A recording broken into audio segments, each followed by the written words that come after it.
What if I told you there are people on Wall Street who get rich when companies fail? Ha! Who pray for stocks to crash, who celebrate when your investments go to zero. They're not criminals. They're not even frowned upon. They're called short sellers. In 2008, one awkward, one-eyed doctor named Michael Burry made $100 million for himself and $700 million for his investors by betting against the entire U.S. housing market. Today, I'm going to show you exactly how short selling works, the mechanics, the hidden costs, the rules, the risks. And by the end of this video, you'll understand the trade that can lose you more money than you even put in. Let's get into it. Chapter 1. The concept, selling something you don't own. When most of us think about investing, we think of a very simple rule: buy low and sell high. You buy a share of a company for $100 today, you hope the company grows, and in a few years, you sell it for $150. You keep the $50 profit. This is called taking a long position. But what if you look at a company and think, this business is terrible, and their stock is definitely going to crash? Is there a way to make money when a company loses value? Yes, it's a strategy called short selling. It uses the exact same logic, buy low, sell high, but it just reverses the order. When you short a stock, you sell high today and you buy low in the future. Now, you're probably wondering, how on earth can I sell a stock that I don't even own? To explain this, imagine your friend Jake has a limited edition pair of sneakers worth $500 today. You think the hype will die down, and in a month, those same sneakers will be worth $200. So, here's what you do. You borrow the sneakers from Jake, you immediately sell them to someone else for $500, you wait a month, the hype dies just like you predicted, sneakers are now $200, you buy a new pair for $200, give them back to Jake, and pocket the $300 difference. That is short selling, in a nutshell. Borrow, sell, wait, buy back cheaper, return. Keep the difference. But here's where it gets terrifying. What if the sneakers don't drop?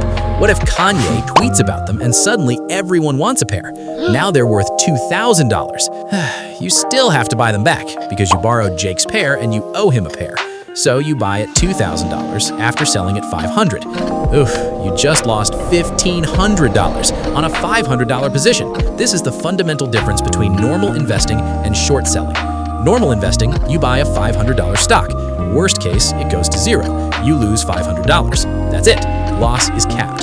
Short selling, a stock can theoretically rise forever. There is no ceiling, which means your potential loss is unlimited. Chapter 2. How it actually works in real life. All right, sneakers are fun, but how does this actually work in real life? Step 1. You need a special account. You can't just open a basic starter investing account and hit a short button. Because borrowing is involved, brokers require you to open a specific type of account called a margin account. This is an account where your broker essentially extends you a line of credit. They'll ask for a minimum balance, usually at least $2,000, as collateral before they let you play. Step 2. Your broker locates the shares. When you say, I want to short company X, your broker goes and borrows those shares from someone else, usually another client who's holding long-term. That long-term investor doesn't even know their shares were lent out. It happens automatically. It's in the fine print. Step 3, you sell those shares immediately. The moment the shares land in your account, you sell them at today's market price. The cash sits in your account, but it's not really yours yet. It's collateral. Step 4, you wait. This is the part that requires nerves of steel. Every day the stock moves against you, you're bleeding money. Step 5, you cover your position. When you're ready or forced to close, you buy back the shares at the current market price. If the price fell, you profit. If the price rose, you pay the difference. One critical rule to know. At all times, you must maintain a strict buffer of cash in your account. For example, if you want to short $10,000 worth of stock, your broker won't let you do it with an empty account. They require an initial margin, typically 50%. This means you must deposit $5,000 of your own cash. Now your account holds the $10,000 from selling the borrowed shares, plus your $5,000 safety net.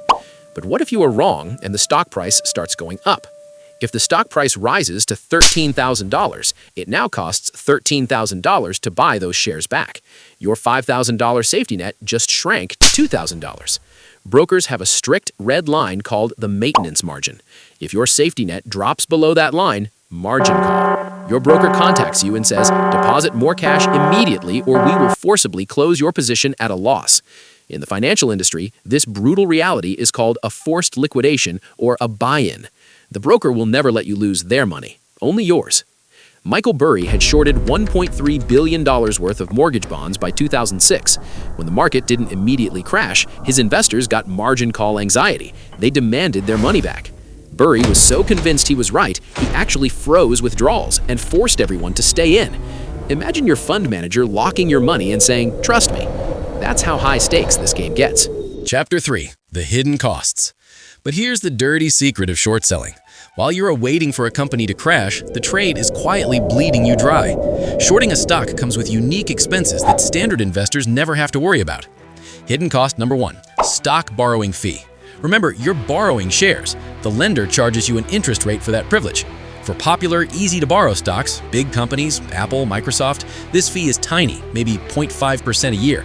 But for hard-to-borrow stocks everyone wants to bet against, this fee can explode to 50%, 100%, even 200% annually. That's not a typo. You could be exactly right about the stock falling and still lose money because the borrowing fee wiped out your profit. Hidden cost number 2, dividends. And this one surprises people. If the company you've shorted pays a dividend while your short position is open, you have to pay it. Not the company, not your broker, you. Because the person who lent you the shares expects to receive their dividend. Since you sold their shares, you owe them the cash instead. Hidden cost number 3, the recall risk or buy-in risk. The person who lent you the shares, they can ask for them back at any time. No warning, no mercy. Even if your position is perfectly timed, even if the stock is about to crash tomorrow, if the lender recalls the shares or there's a sudden surge in demand, your broker can force you to close your position. You must buy the shares back today at whatever price. So, you're paying massive fees to borrow the stock, you're paying the company's dividends out of pocket, and you could be forced out early. Short selling is expensive, even when you're right. Chapter 4. The Short Squeeze. Now we come to the most dangerous thing that can happen to a short seller. The short squeeze. Picture this. It's January 2021. GameStop, the video game retailer, is dying. Everyone knows it. Hedge funds had shorted the stock so aggressively that over 140% of all available GameStop shares had been shorted. Some shares had been relent and shorted twice. On Reddit, in a forum called Wall Street Bets, a group of ordinary people spotted this, and they hatched a plan. They all started buying GameStop stock simultaneously. Thousands of people buying at once. The stock price started rising. Now remember, the hedge funds had borrowed and sold these shares. If the price rises, their losses grow.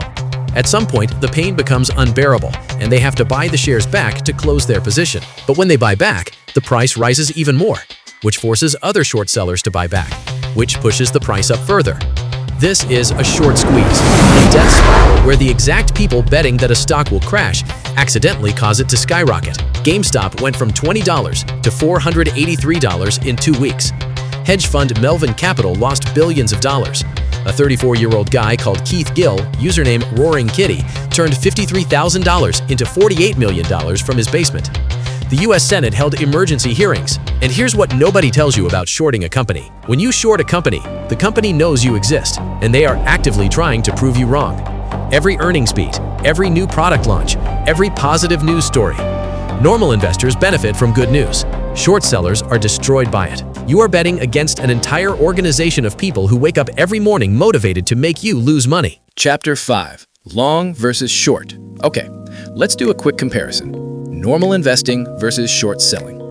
Normal long-term investing. You buy shares. You hope the company grows. You profit when the price rises.